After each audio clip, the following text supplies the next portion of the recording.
Баршаңызға сәлем. Күннің жақсы өтуі жақсы сөзден бастау алады.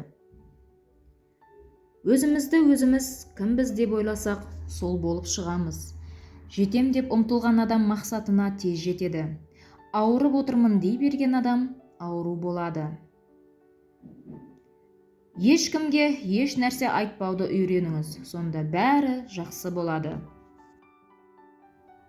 Адамды білгің келсе, оны ашуландыр. Адам ыдыс секілді, іші неге толы болса, соны төгеді. Өмір өлімнен сұрапты. Адамдар неге сені жек көреді? Ал мені неге сонша жақсы көреді? Сонда өлім, сен тәтті өтіріксің, ал мен ащы шындықпын депті. Ауру тек денеде ғана болмайды, мінезде де бар. Егер біреуден жаман мінез көрсең, оған шипа сұрап дұға қыл. Оған жабысқан кеселден сені сау қылған Аллаға мақтау айт. Сырды сақтау шеберлігі жан дүниенің байлығын көрсетеді. Ішінде су тұрмайтын ыдыстың зияны секілді, сырды сақтай алмайтын адамның пайдасы кем. Егер әр адам қасындағы кісінің жүрегіндегін көре алса, оған жаны қатты ашитын. Ішкі таразының әділдігіне көзі жетер еді. Сыртқы өлшемдердің алдамшы екенін терең түсінер еді. Іштарлық қызғаныш көрсе қызарлыққа ұрынбас еді.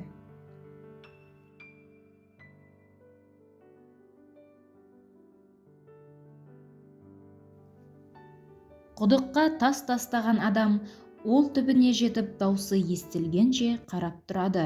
Сол секілді сені сөккен адамның көбісі жауабыңды күтеді. Ұстамдылықпен көркем мінез таныт, өткізіп жібер, құдық түпсіз екен деп ойласын. Бәрін дұрыс жасауға қанша тырыссаң да сені қате түсінетін адамдардың табылары хақ. Әркімге бір жауап қайтарып, өзіңді құр шаршатпағаның дұрыс. Дана ғұламаларымыздың бірі өзін сөккен кісіге былай деген екен: егер айтқаның рас болса, Алла мені кешірсін, ал өтірікші болсаң, Алла сені кешірсін.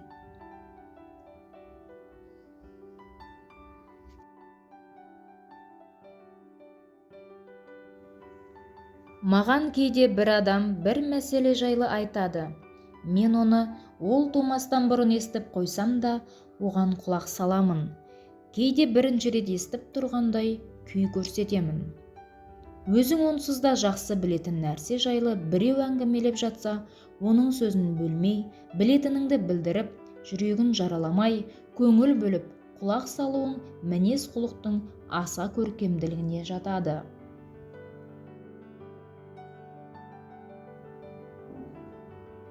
Адамдар саған таң қалып жатса, оған масаттанып мақтанба. Себебі олар сенің Алла жарыққа шығарған жақсы жақтарыңды ғана көріп жатыр. Ал олар сенің Алла жасырған жаман жақтарыңнан хабарсыз болғанына шүкір де.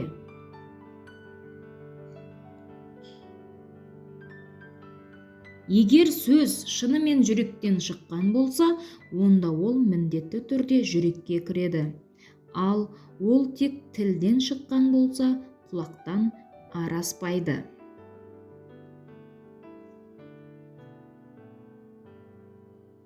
Дұрыс нәрсені тез танып, жүрекпен түсініп, шынайы жанашырлықпен айтпасаң, ісің бекер.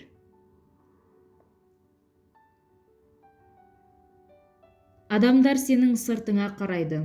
Жаратушың ішіңмен, жан дүниеңмен бағалайды.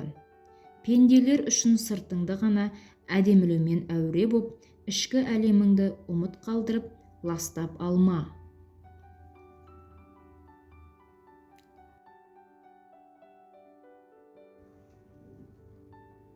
Кезінде Керин Хатим деген ғұлама өмір сүрген екен.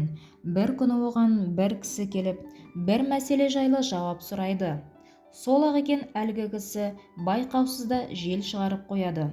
Сол кезде Хатим естімегенсіп, дауысыңды жоғары көтеріп сөйлеші дейді.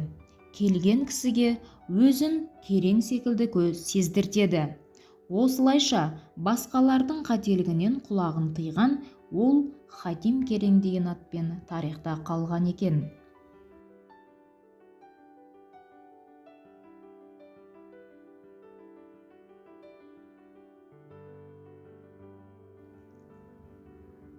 Көздер ұмытпасын десең, әдемі киін. Көңілдер ұмытпасын десең, көркем мінезді бол.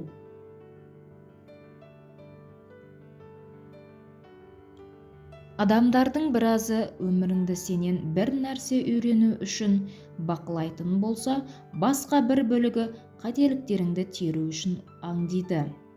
Екі топта саған таң, бірі махаббатпен, екіншісі іштарлықпен.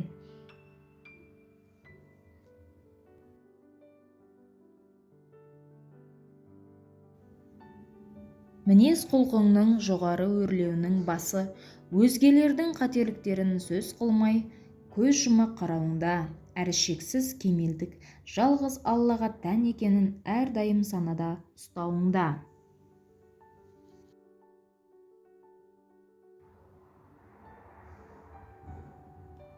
Көркем мінез өзгелердің нашар мінезі арқылы қалыптасады. Адамның мінезі көркемделе түссе, жауы азайып, досы көбейе түседі. Қиын істер жеңілдеп, қатты жүректер жұмсарады. Мұхаммед ибн Сирин, оған Алланың рахымы болсын, егер саған бір бауырың жайлы жағымсыз хабар келсе, оны ақтайтын себеп ізде. Ондай себеп таппасаң, мүмкін оның мен білмейтін себебі бар шығар де.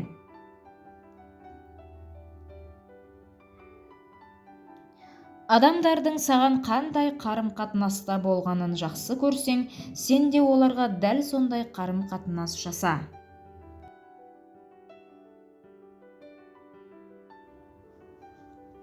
Өткеніңе өкінбе, сонда ғана ілгері қадам баса аласың.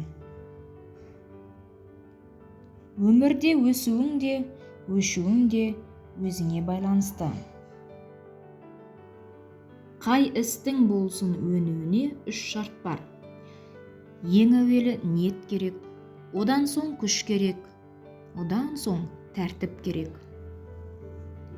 Түлкі қулығын қойса, жойылып кетер еді, ендеше қулық та өмір қажеттілігінен туады. Қандай жағдай болмасын, сабыр сақтаңыз. Қиын сәтте өтпелі, есіңізде болсын.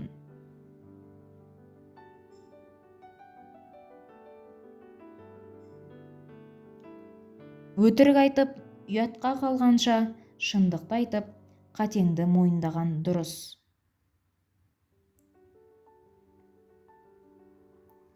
Қол жеткен жетістікті бақыт деп сана. Аз деп өкінбе, көп деп көпірме. Бақыттың тұрақтылығы сабырлықта.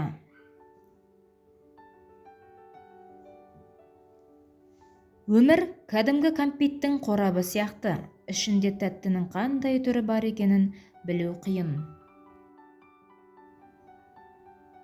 Айтқаның шындық болса, ешқашан ешкімнен қорықпа.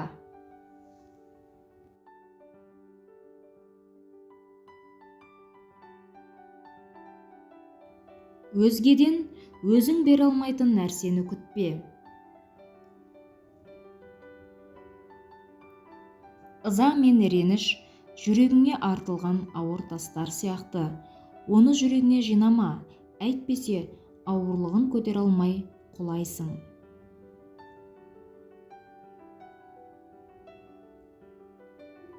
Үйіңнің босағасы алтыннан, табалдырығы күмістен болса да, перзент сүймей адамның мейірі қанбайды.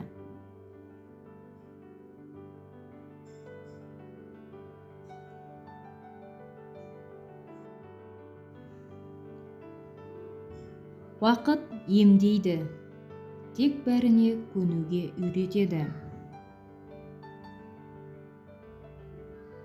Қарапайым бол, себебі Аллах тәкаппарларды сүймейді.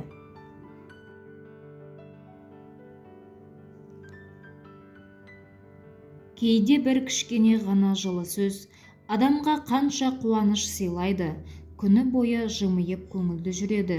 Сондықтан жылы-жылы сөйлейік.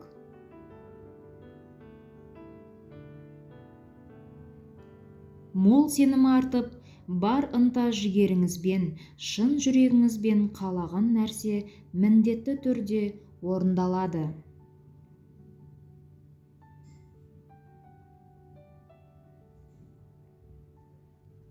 Адамдар не ойласа, оны ойласын. Ең бастысы, сіз өз жолыңызбен жүріңіз.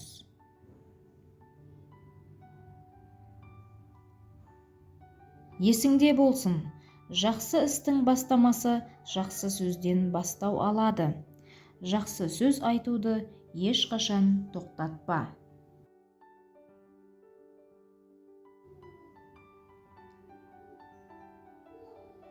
Өз денсаулығыңызға күтім жасаңыз, біліміңізді арттырыңыз, өзіңіз үшін үздік болыңыз, сосын қалғаны болады. Адам бойындағы ең ізгі қасиеттердің бірі мейірімділік. Жүрегінде кішкентай болса да мейірімі жоқ адам ешқашан өз дегеніне жете алмайды. Түн қанша ұзаққа созылса да таң атады. Қайғылы күндер бітпейтін көрінгенмен жақсылық міндетті түрде келеді.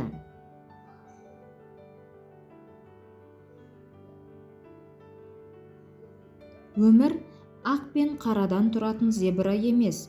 Өмір шахмат тақтасы, барлығы өз жүрісіңізге байланысты. Жамандыққа жамандық, жақсылыққа жақсылық қайтады. Әлемге не берсең, сол өзіңе айналып келеді.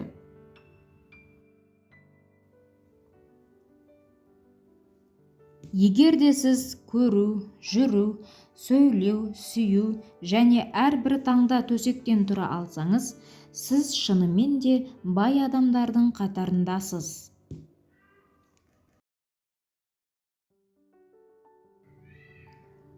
Ақылмен арыстан да ұстауға болады, ал күшпен тышқан да ұстай алмайсың.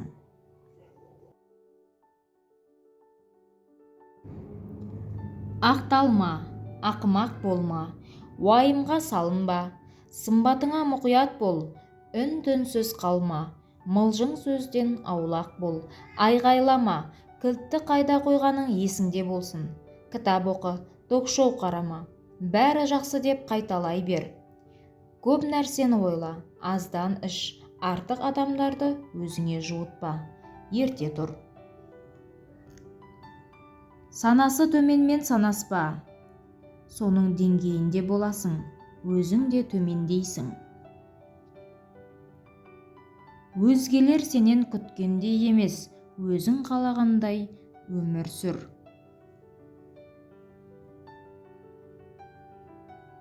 Үнемі күліп жүріңіз, ұмытпаңыз. Үнемі жымиып жүру сіздің құпия қаруыңыздың бірі. Тіпті сізге қатты ашуланған адам жүзіңіздегі күлкіні көргенде адырап қалып, сабасына түседі.